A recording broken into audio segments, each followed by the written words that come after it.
কিশোরগঞ্জের করিমগঞ্জ উপজেলা স্বাস্থ্য কমপ্লেক্সের জরুরি বিভাগে দায়িত্ব পালনকালে ডাক্তার কামরুল হাসান ওয়াসিমের উপর হামলা ও মারধরের প্রতিবাদে জড়িতদের গ্রেফতার ও দৃষ্টান্তমূলক শাস্তির দাবিতে মানববন্ধন অনুষ্ঠিত হয়েছে। মঙ্গলবার বেলা 12টায় ভৈরব উপজেলা স্বাস্থ্য কমপ্লেক্স চত্বরে ভৈরব উপজেলা স্বাস্থ্য কমপ্লেক্সের কর্মরত চিকিৎসকরা এ মানববন্ধন করেন।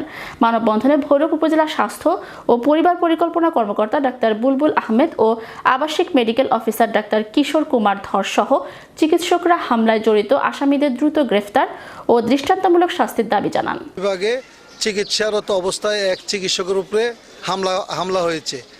আজ থেকে আমাদের 3 দিন পর 3 দিন আমাদের এই মানববন্ধন চলবে। যদি এই 3 দিনের মধ্যে 72 ঘন্টার মধ্যে যদি এই দুষ্কৃতকারী যদি অ্যারেস্ট না হয় তাহলে আমরা আরও কঠোর আন্দোলনে যাব। আমাদের ইউএনএপি ফোরাম কিশোরগঞ্জের পক্ষ থেকে আমরা 13 থানায় একযোগে এই কর্মসূচি দিয়েছি। আমরা 3 দিন পরে আরও কঠোর আমাদের কর্মসূচি দিয়ে দেব আমরা।